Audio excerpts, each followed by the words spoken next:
Hi guys, welcome to Digital TechJoint. It's been a while that I have not released any videos in this channel because I was busy with my assignments and project. However, I'm back and let's get started. In this section, we are going to cover about how do you manage role-based authorization using Identity Framework 6.0. I had released a similar video where I had demonstrated how to implement Identity Framework and include registration, login and logout functionality in your project. So this is an extension of this video where we are going to go ahead and show you how you can modify that existing framework and also how do you add a role to your identity framework which will enable you to manage the entire modules using role-based access. Let us proceed. So first I want to clear a very basic concept on authentication and authorization. I know many of you are aware of this topic, but I still want to highlight and walk through in a very short span of time. So what is authentication? Authentication is a process of verifying who the user is. In a previous video, we showed you authentication, where we created a sales module. We added all the functionality of adding, updating, deleting a sales lead, and then we restricted that access by using authentication. So in that previous video, I had shown you how do you register a user and how do you enable the user to log into system in order to access the sales module. Now when we talk about authorization, authorization is nothing but providing the right access to the right user. For example, authorization comes into picture typically when there is a user called admin who has all the access to the module, whereas an employee of the same application will have limited access to certain modules that is only belongs to them. So authorization is something that we are going to cover in this topic. So let me iterate what I just mentioned in my previous video, which you can go ahead and access in my channel, and I recommend that anybody coming to this video directly without watching the previous video, I recommend them to go ahead and just watch those video where I have implemented registration, login and logout using framework, identity framework. So what was covered in the previous section? So we created a sales module because we wanted to show a real world scenario. So we created a sales module having all the functionality of the CRUD. Then we included the identity framework service in our project. We also included registration, login and logout functionality. We used migration command to create the default tables of identity service in our database. That includes users, roles, claims, role user mapping, etc. And then finally we used the keyword authorize and we made sure that anybody accessing the application should log in and then only access a module. The link of the video is over here and it will be also pasted in the description so that you can watch that video and then you can go ahead and watch authorization video which is covered in this topic. Now what are the topic that we are going to cover in this video section? In this video I'm going to cover the capability to include identity role class that enable you to add new roles in our application.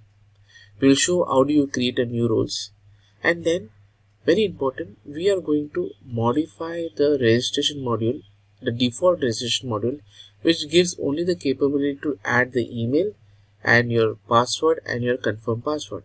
Here I'll show you how do you modify the default registration and include more fields, and most importantly I also give you the option to select the role while you are adding a new registration. So you know every user has a role assigned to it. And finally, we use the migration command and add those new columns in the registration. And then I show you how do you control your sales module with multiple roles in your application. How do you manage your sales module while providing the right access using the role authorization. So typically in your sales module, there could be one admin who will have all the access. Then there could be sales people who will not have access to delete or update any record. So I'll show you how to implement that. So guys, let's move to the hands-on session. But before we go to the hands-on session, I will just show you the video. So this video is available in our channel, Identity user registration and login, which is right over here. You can access this. I recommend that you watch this video, and then I'll also walk you the previous project. I'll just run this project and show you a demo. So this is our project which was loaded. Now this is by default home screen. This is displayed over here, and right now there is nobody has logged in, so users are not logged in, and we have an option to register. So when you go ahead and access the sales lead, you see it is redirecting you to the default login page. Okay, so in order to access the sales module, we need to log in. So I will show you what we did in the previous module. We enable this registration where we had access to adding a user 1, password is admin123 admin123, and then I click on register. So once a user is registered successfully, it will show over here login and register. Now this is a page that is by default created in identity service. We can skip this. So basically the user which is added right now, so there is a mock-up, like you have to just click on this, click here to confirm the account, and once you click on that, it's like a scenario where typically an email will go to the user, but in this case, since we are not sending an email, .NET is given this framework, we can skip this option and directly send an email to. So once the user is logged in, now I should be able to log in with the user just added, user1@yahoo.com admin123 and click on login. So now you can see hello user1@yahoo.com, and then we have the logout option. Now if you click on the sales lead, I'll be able to view the sales lead. I'll be able to create new sales. I'll be able to edit it, and I'll be able to even delete it. So this is a model which is access to this particular user1. We can go ahead and add one more user, so that I'll just show you it is common for all the users.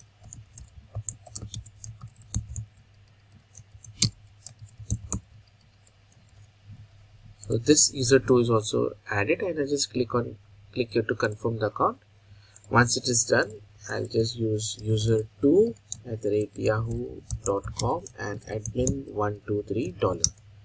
So you see it is logged in with user2 also, and now we will click on set model. So I'm able to access everything. So right now if you notice that every user that is added to this application is able to access the sales lead module. Also, while I do a registration, I don't get any option. I don't get an option to enter my name, first name, last name, or I don't get option to enter my address, city, or most importantly, right now this module does not have any identification on what role the user belongs to. So this is what important thing we are going to do. We are going to modify our default registration screen so that even you can use the identity service and save a lot of development time and efforts. Then once we create that option, we are going to add one more module over here which will help you to add roles in the application. Obviously that module will be given access to only the administrator of the system.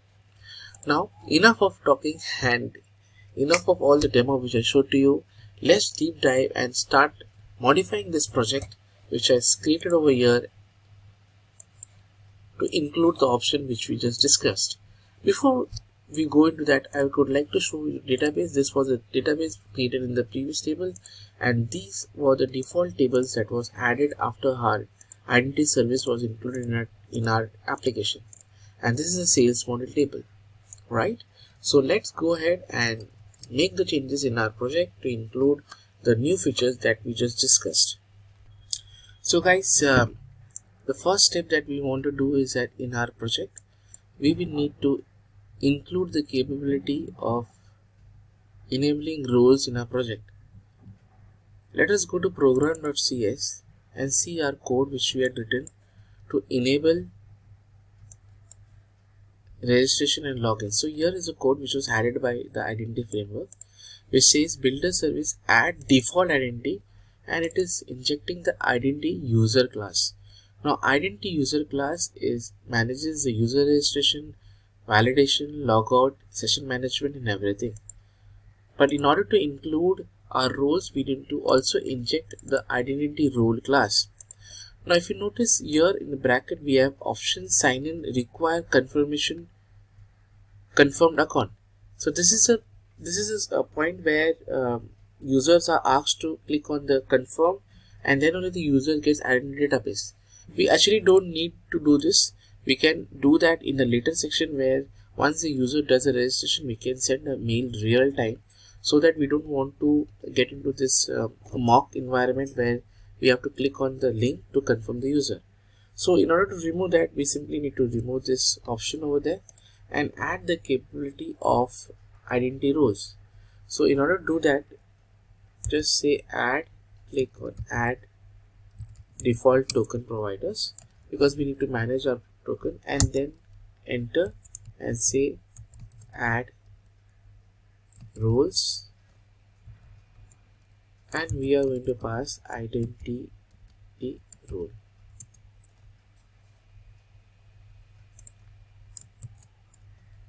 So this includes this injects the identity role also, and then it gives the same class will help us to create module, controller and view in where we can use the same class identity role and extend the capability to add the new roles.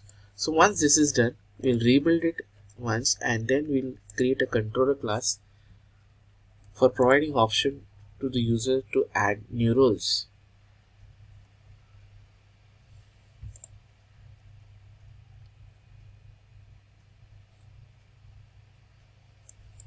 So it's ready. Right click on the controller and add a new controller. Select an empty controller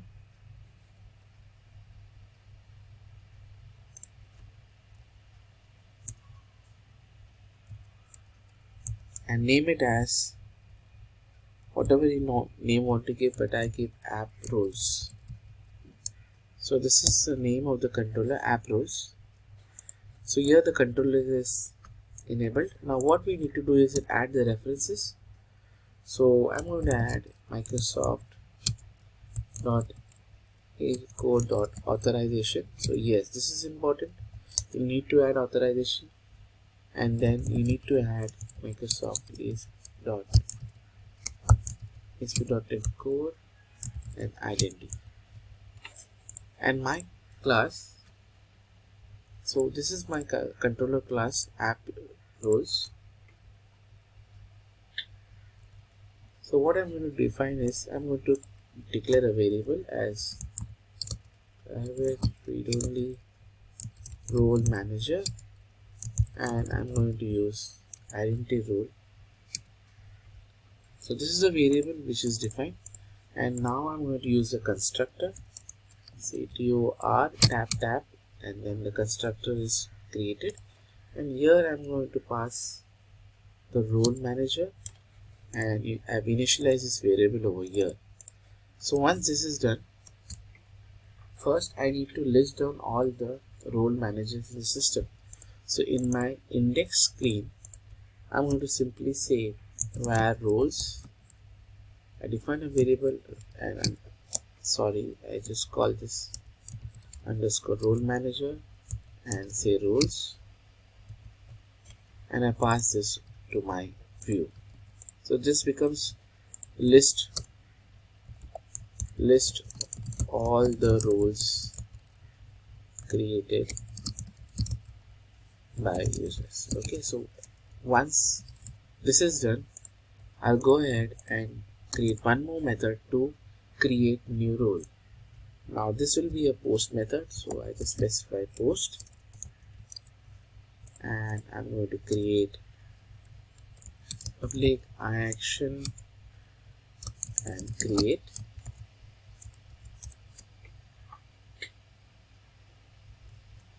This method will just return a view, and this will not be post, it will be get, because this will return a view that enables user to add new role, and this will be post, which should actually add new role added in a system. This will be async task action result,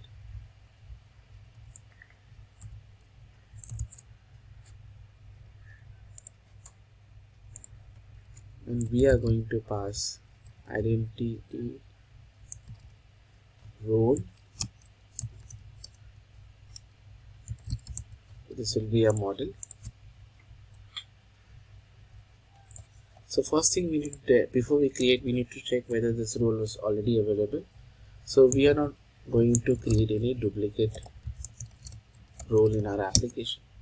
So we are going to say if not role manager dot role exist sync, and this will be model which is passed and the name,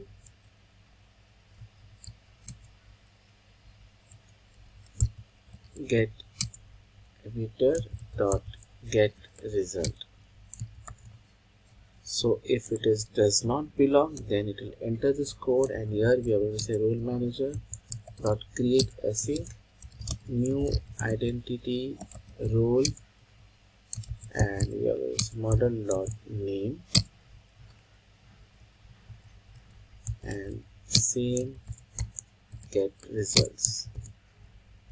That's it. So what is this going to do? It is going to check whether it's already there. If it is not there, it is going to create it, and then we are going to redirect this, redirect to action, and this will be index. So we are going to work over here on only on the creation of new role. We will get back to creation of edit rows and delete rows later, or you can just comment if you really want this code, because I've created a lot of videos on how do you manage, how do you edit and delete and modify a view rows. So right now let's be focused and create the new roles in the system, because we have got a lot of work to do. Now once the roles is created, we need to map it with the user and then actually see how authorization works. So this covers only creation of new rows. Let's go ahead and add the index for this. So let's first add index to display all the rows in the system. Right click on the index method and say add view, select an empty view and name it as index. So once you do that, you can see under the views, you'll see app rows, the controller name, and then you can see the index which is created over here. Now we are going to write some codes over here, razor syntax, and display the records which is added in a display the rows added in app. So in the index page, first thing we're going to add the reference to our Microsoft.asp.net core.identity library, and then we are going to refer our model. So we are saying model m cap small, and it will be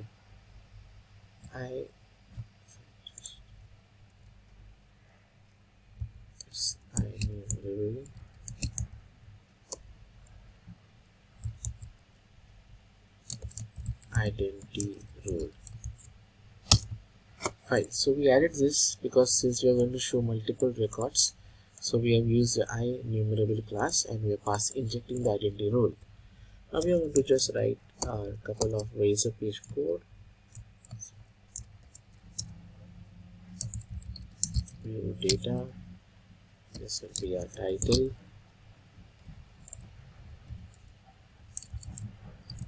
Application roles.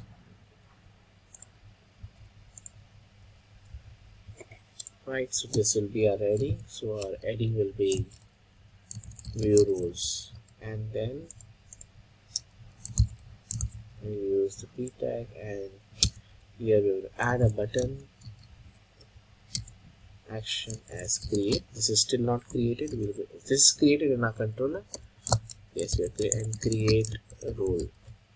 Fine, so this becomes a button. Now here we are going to create a table class and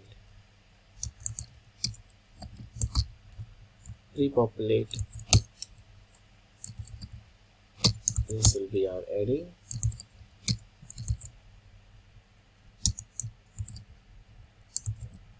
and this will be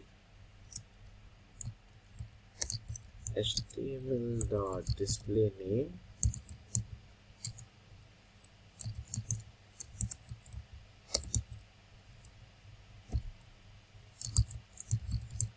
model dot ID. I want to show you the ID. This will be so this will be not capital, it will be small, and even this will be small.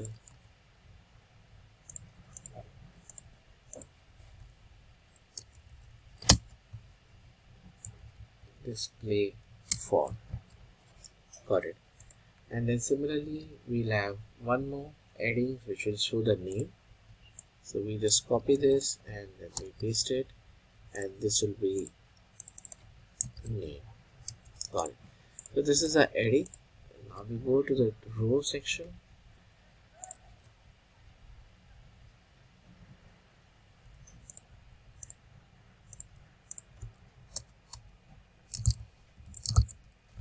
We add one empty headers and then we close our row.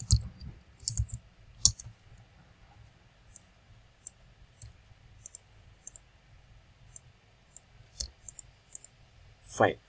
So this we have one row, and just copy this over here. So this becomes one row. This is the empty heading. Fine. Now we come to the body section, and we are going to use for each loop.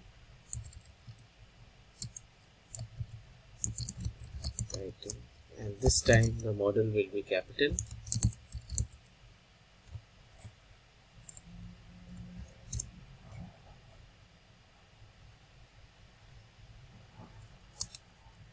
Add a tr, td. We are going to use html dot display for, and model item, sorry,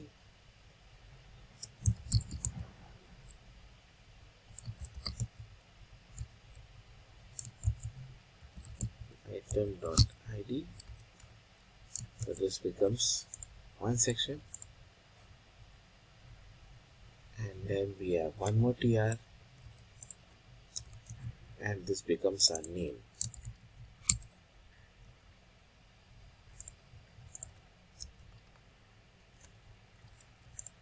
So we have successfully displayed our rows in our section. Right now there is no record, but let's go ahead and also write the code for create. So right now let me just run the application, show it to you. Okay, there is some exception. Let me go ahead and check what is the issue.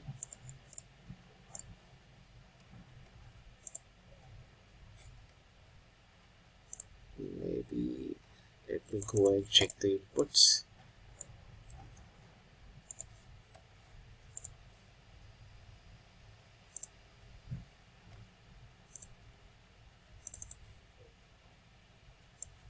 So there is some razor page exception which is coming. Let me go and check what exactly it is.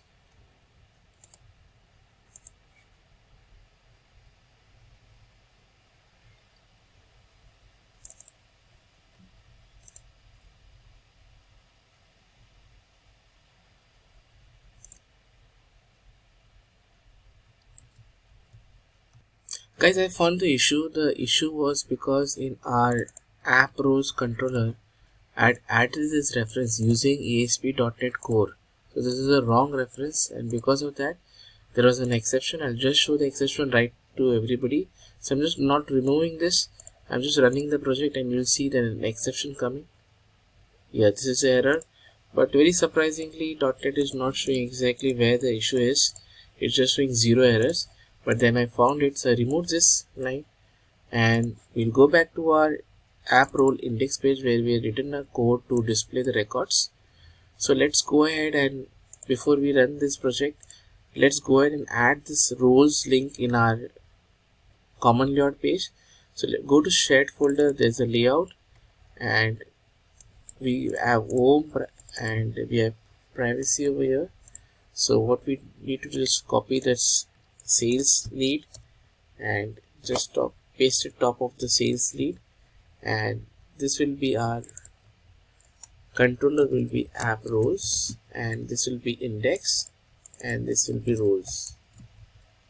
So right now we have added this link over here, and let's go ahead and run this application now.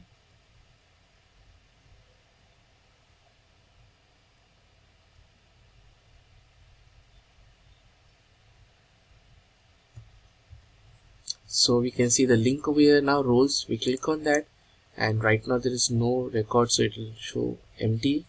And this is a create method that we have added in our controller app rows create, but we have not added any views. So when you click on that, it will throw an exception, the page is not found. So now in the next code, let's go ahead and add the view.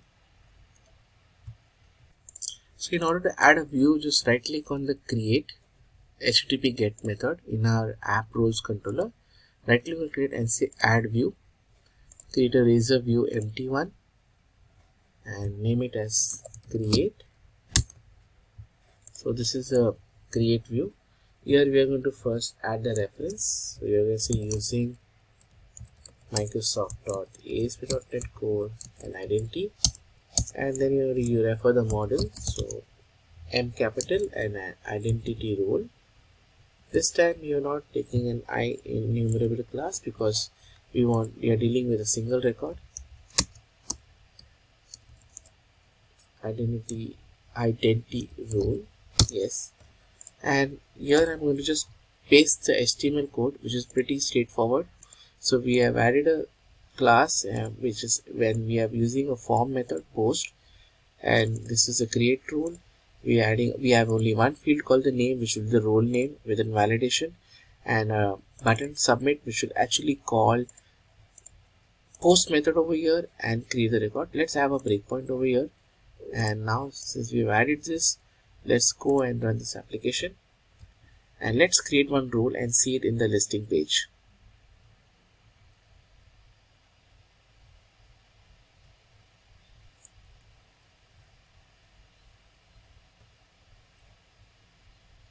So we click on the roles and we see an empty list. We click on create. This time our view is open. So we are going to say sales. So there is a sales role. We click on save. We call a breakpoint. Here we are checking if the sales is already there in our database. I'm sure it is not there. So it will go inside this code and create this role. Successfully it is created, and then it is redirecting our listing page where we will be able to see the unique ID and the role sales. Let's go ahead and add one more role called admin. Click on save. So we have two roles now, sales and admin. We can add more roles, but for the demo, for authorization demo, these two roles are enough.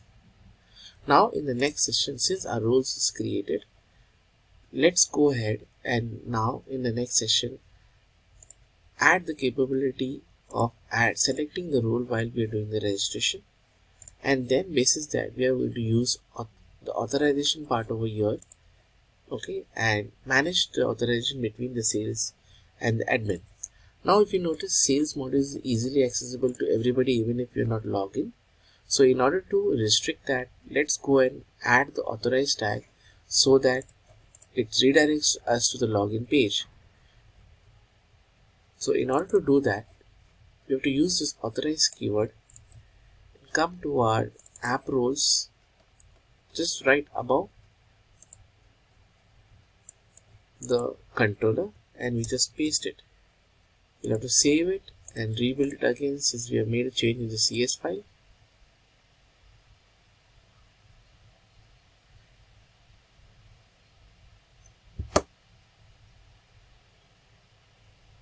So now if you see, if I click on roles, it will redirect us to the login screen. But here also we need to make some changes. We need to make authorized and authorize only the users who have the access of admin, who are playing the role of admin, not the sales. So let us see how do we do that. First, let's go ahead and extend our registration page module and include our roles in a registration. That's important. Let's do that. Guys, I'd like to show you the database before we start editing or adding any record into our database. So here we are focusing on new users. So if you see the new user table, we already have 2 records which we are added. Okay, and these are the columns. So let me show you the design view. So here these are the columns. These columns were added by the framework itself by default. And here out of all these columns, the only thing that users are visible is the email and then the password, okay, which they are asked to enter. Now here we need to add 2 columns. We are going to add the first name and the last name to our database so that the user enters the first name, last name, the email, the password, confirm password, and select the role. We don't have to add the role over here because there is a separate table given by the framework. For example, we have the ASP.NET role where we added 2 roles over here. We can see that there are 2 roles added, sales and then admin. And then we also have the user and the roles model. So here, if you see, there is no user ID as well as role. So what are we going to do? We are going to add the new 2 columns in our user table, and once this user submits the data, we are going to add that into this table along with the new columns, first name and the last name. And after that, we are going to take the user ID and the role ID, then add it in our user roles table. The prime focus of this agenda is that to help you understand and show you how you can extend the default registration form. This is just the few examples. This is just an example where I'm adding first name and last name. But in your case, there could be a scenario where you can go ahead and you want to add the address, city, state, and mobile number while doing the registration. So I've shown you the table. Now let's go to the code. Here, in order to add the columns, we need to extend the identity user class. So what are we going to do is that we are going to add a model and add a class called application user. You can name it any class. This is just for example. And in this application user, I'm going to implement identity user class. So this application user is now implementing identity user. Now here, and this identity user is actually linked with this table and the columns that is defined over here. So what I'm going to do is that I'm going to define 2 properties called first name, and then as I told you, your requirement could be more. You can add more columns as per your requirement, and last name. So now I'm going to add these 2 columns. I've added this class and which implements identity user, and I added these 2 properties. My expectation is these 2 columns should be added in our user table. Since a class is ready, let's invoke our migration command, and so I click on tools, NuGet package manager, console, and I'm going to run the command add migration and name it as new user registration columns. So the migration started, and we should be able to see it's getting succeeded.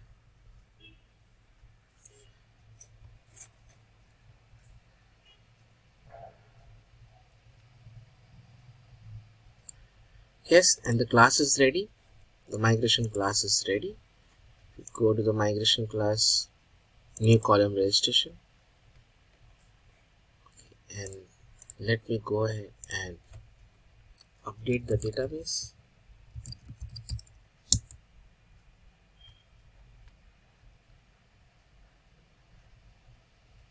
Yes, even this is successful. Now if you go to our table and refresh our table, you see in the columns I should be able to see 2 new columns, first name and the last name. Let me go and check the design. just something went wrong. Let me go ahead and check what went wrong. Why was the column not added? Let me go ahead and check the migration. So in the migration, yes, there is a migration new code added, but the columns was not added. Let us see the script whether we are able to find any issue.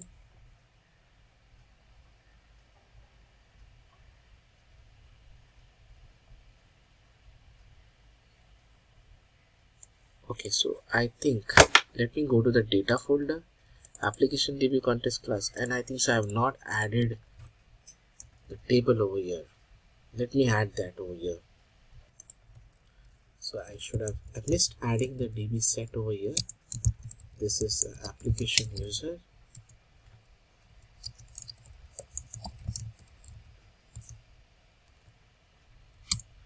So this was missed. So what I'm going to do is that since I missed this line over here, what I'm going to do is that I'll first remove the migration. I'll say remove migration.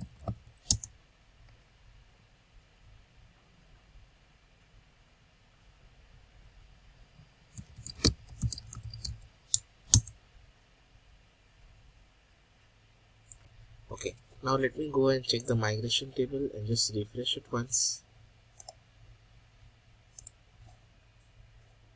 Okay, it is still there, but let's try and creating this migration again. Add migration, new registration columns.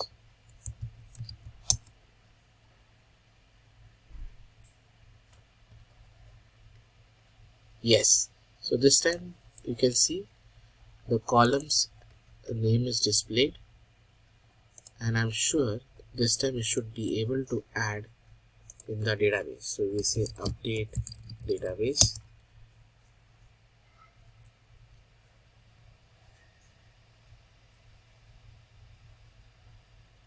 Link. Let me go ahead and refresh it once. Go to design view.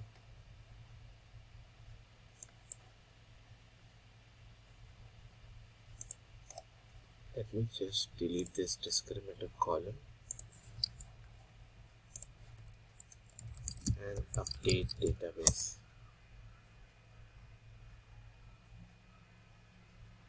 Yes, this time it has worked. Let me just refresh it, and I should be able to see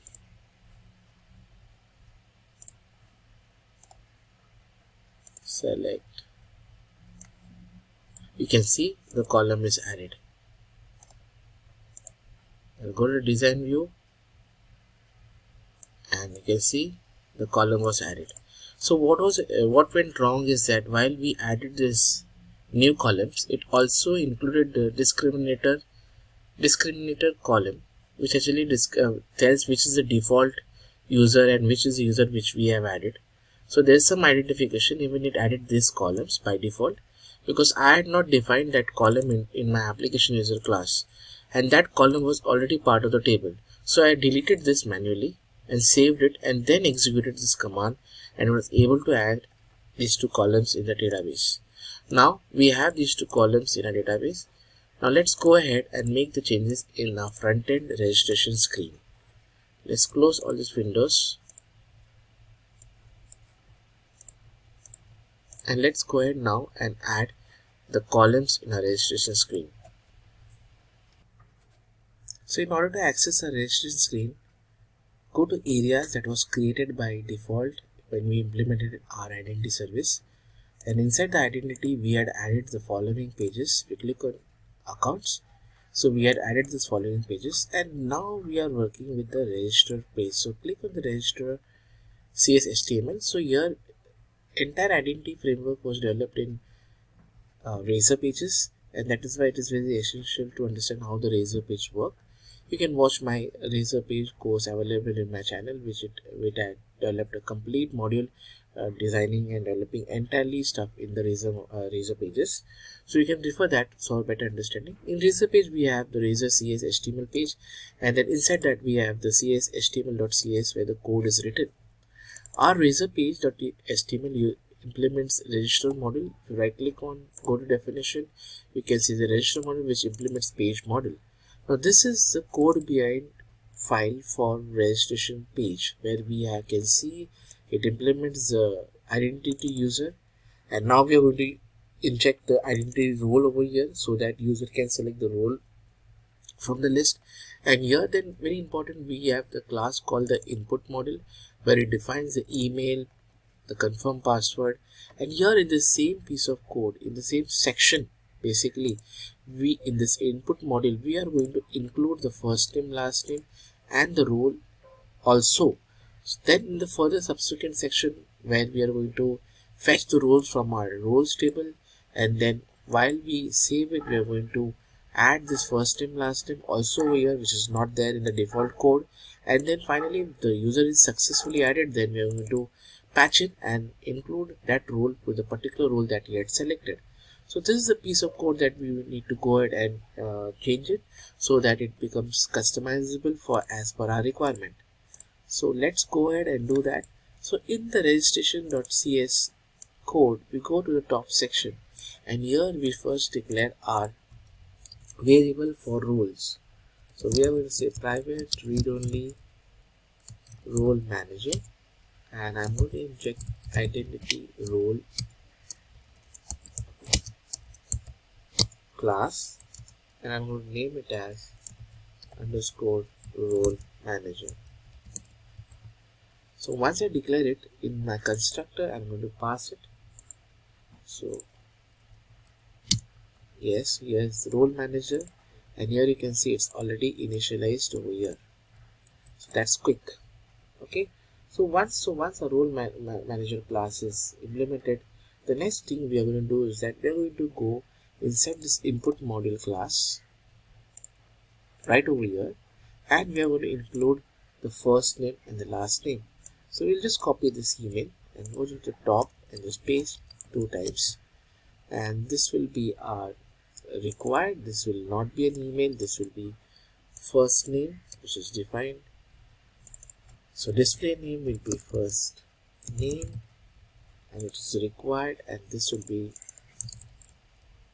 first name. So let's copy the same one and repeat it again, and this will be last name. So this 2 columns is added in our input model property. Before we go ahead and change the Razor page code, let's go ahead and also add the role required. So we'll have something called, just copy this and remove this, and this will be optional, and this will be role. So here we have something called role, which will come from our role table, and then we'll define a variable that will actually hold all the list of roles added in our table. So this will be validate never. Since we don't validate, this is just a variable that will hold all the rows. So this will be I numerable, and it will be selected. It will be select list item. Okay, and this will be role list. Get and set. So these are the 2 things. So we have added the role field, which will actually, once the user select the role, this variable will have that value. This will be role list, that is the list of roles that will be fetched from tables and displayed in the drop down. And obviously then we have the first name, the last name defined in our property. So now let's go ahead, before we proceed with the coding and adding these rows and everything, let's do one thing. Let's go ahead and make the changes in our Razor pages. So let's go to register. Okay, and what we do is that we are going to copy the fields. Okay, so what are we going to do is just copy this email and paste it 2 times. Okay, and this will be first name. So now this is displayed because we have added it into our input module. So this will be first name, this will be first name, and this will be first name. Okay, Similarly, this will be last name, last name, last name, and this is last name. So we have included these two fields. Now we have to go ahead and also include our roles. So what we're going to do is that right after the password, we just copy this password field and paste it. Now this will be our role. This will not be form control. So there's some changes over here. So what we are going to do is that this will not be an input, but this will be a select, and for this is right, and then there will be something called, we are going to use the tag items, and we are going to say model dot input field dot role list. We define this in our input model to, and this will be class form, and this will be select. Class will be form select. We don't need this, right? And now we are going to define. So make sure that you cannot do this closure. We'll have to close it, select, okay, and then I remove this, and inside the select we are going to say option disabled and selected, and this will be select role. Now we need to add a validation, so for this will be our role over here. So this will make sure that our role is selected. So our razor page code is ready. Let's go ahead, just see how does it look. Fine, so our project is loaded. Let's click on register. Once you click on register, okay, there is an exception, okay, because this is null, because we have not initiated the variable yet, that is why it's throwing an error. So let's do one thing. Let's go to our code, register.cs code, and in the, so we have defined everything over here, and let's go ahead, validate never, and make sure that it is required. So even no, this is not required because we already marked required for role, so this should not be a problem. Now in our onGet method, we are going to actually fetch this roles, okay, and so that our variable is initiated. So let's do one thing. Let's, here you can write a code, input equals to new input module, and here we have defined the role list. So let's populate the role list. Role list equals to role manager dot roles dot select. We are using lambda expression x that we are going to select the name and select I lambda new select list item, okay, and here the text will be I and the value will be also I.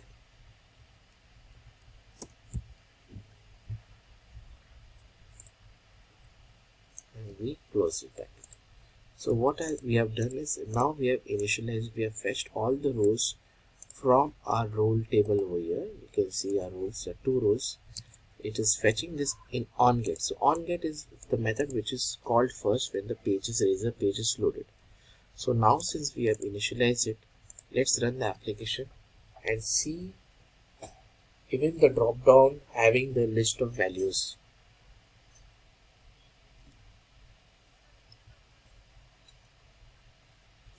So let's click on register. I hope this time we don't get any exception. Yes, we did not get any exception. You can see the first name, last name, email, password, and now let's click on the role. Yes, you can see the sales and admin model is displayed. Success. So we have successfully modified our registration page. Let's get rid of this section which is not required. In order to do that, let's go to our registration page and go to the razor view, and here you can see there's a div Okay, just select it and just either delete it or comment it. Yes, it's all commented. Now let's go ahead. Now since we added the columns in the registration page and also fetched the roles on the onGet method, action method, let's go ahead and now make changes to actually save this in our database record. So our onPostAsync method is the one which actually fetches the record from the front end and then saves it in our database. Now here there is a first change. What is happening in this code is when you click on onPaste, there's a instance created, create user, and it fetches all the records from the front end which it was doing, which had in the email and the password, and then it is to save that record after it successfully created it. So here there is a change. We need to include our first name, last name, and also the roles. So let's go to this create user, which creating an instance, and here we see identity user.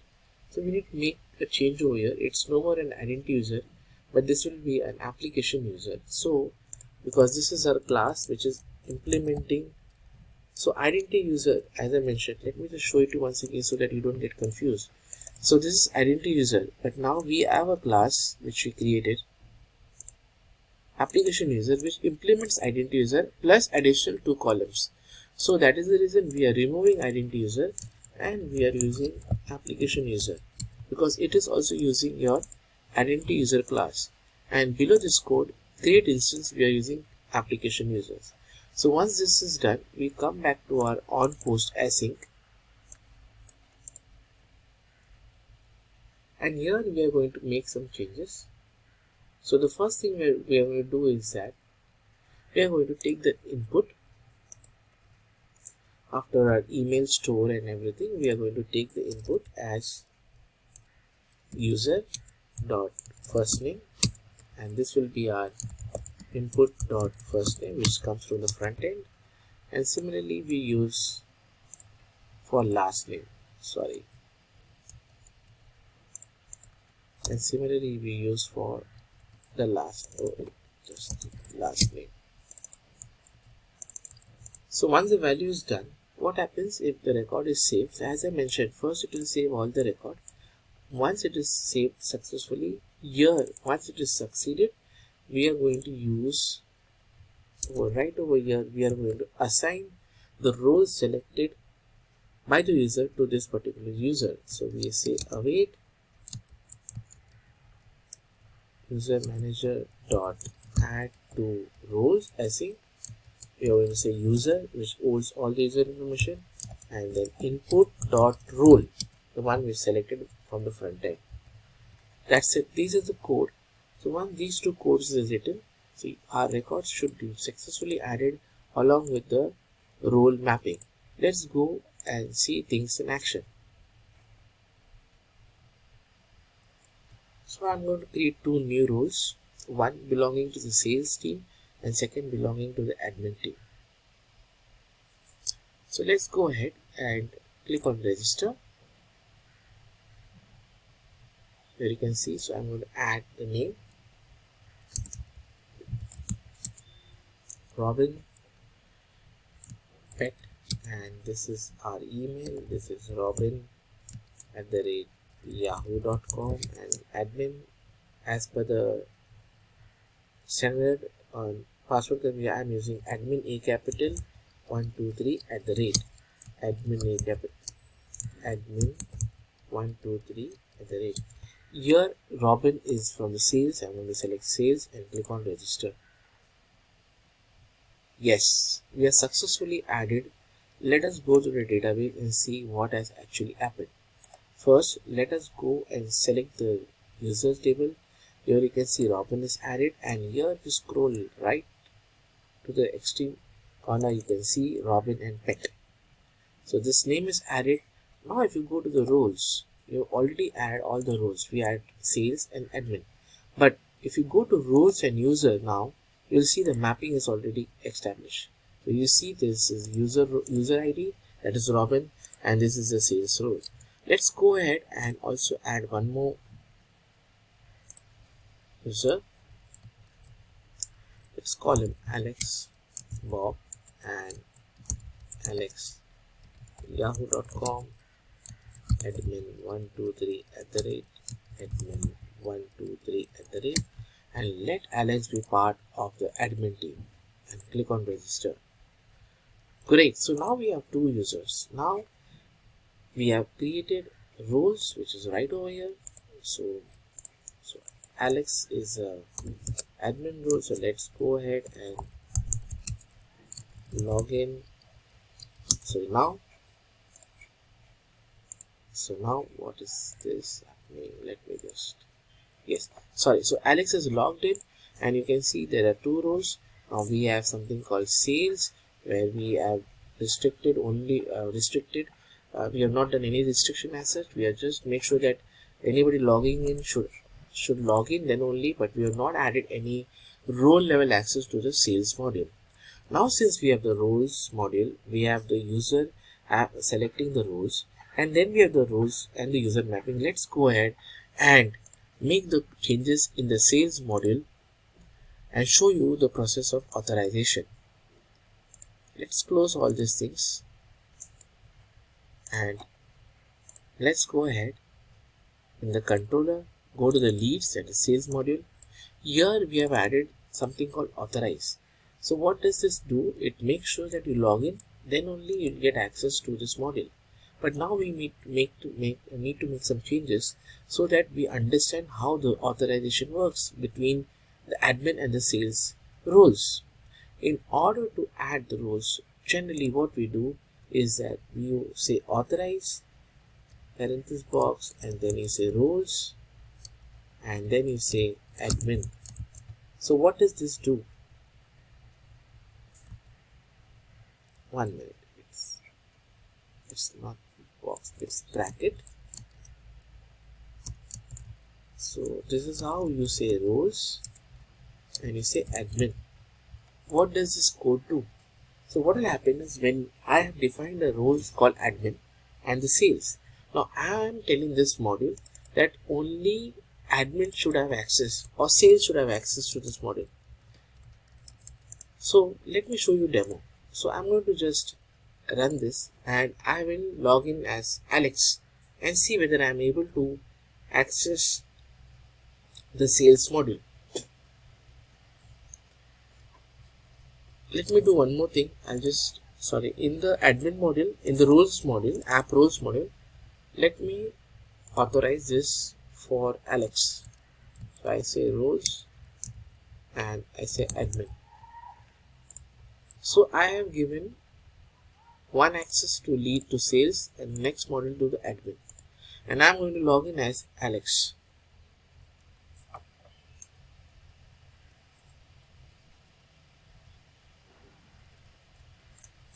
Fine. So now let me click on.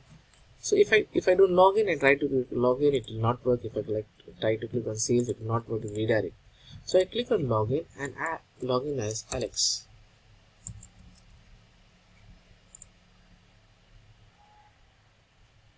So now you can see it did not log in. Let me just see, the password was wrong, I guess.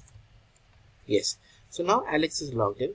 Now if I click on role, Alex has the rights, so it should load. Yes. But what happens when I click on sales? So the moment I click on sales, it says access denied. So we have successfully implemented authorization. But I want to take this further. Now what if let me check how the sales work. So let's log in as so Robin is basically sales.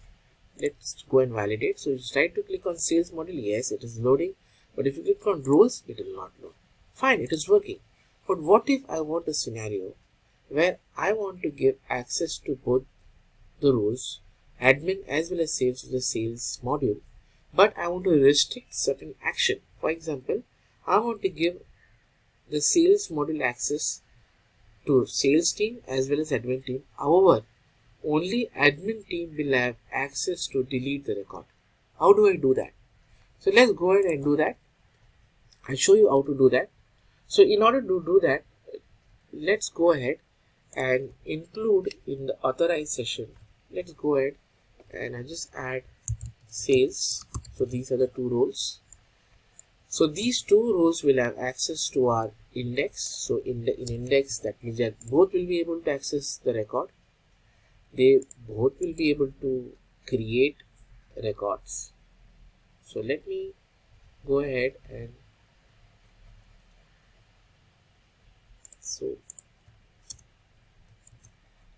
okay, now here also both will be able to create the records.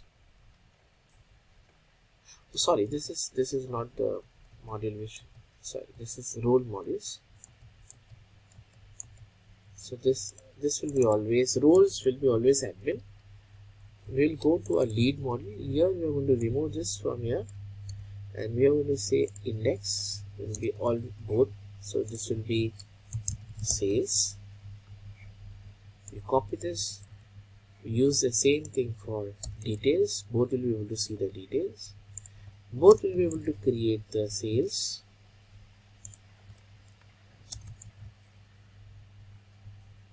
And both will be able to edit. We are copying it, but then when it comes to delete, we are going to make sure that only the admin has rights to delete. So this is how you can actually implement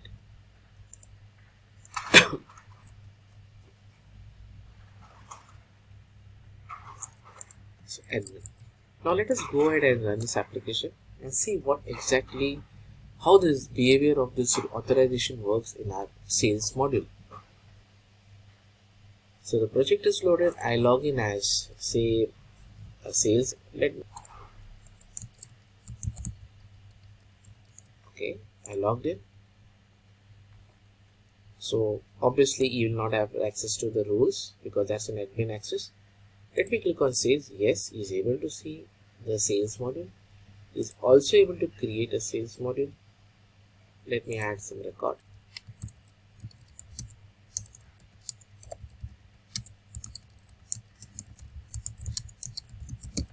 Okay, let me just check. Yes, he is able to add a record. Robin is able to add a record. Is he able to edit it? Let me go and check. Yes, he is able to edit. Go and edit it. Is he able to go and check the details? Yes, he is able to go. Let's see what happens when he clicks on delete. So the moment you click on delete, he says access denied. So now here we are using both the roles to manage the sales module. Let me go ahead and log in as admin and see whether the delete is working for him. So I go ahead and delete, just log in as Alex.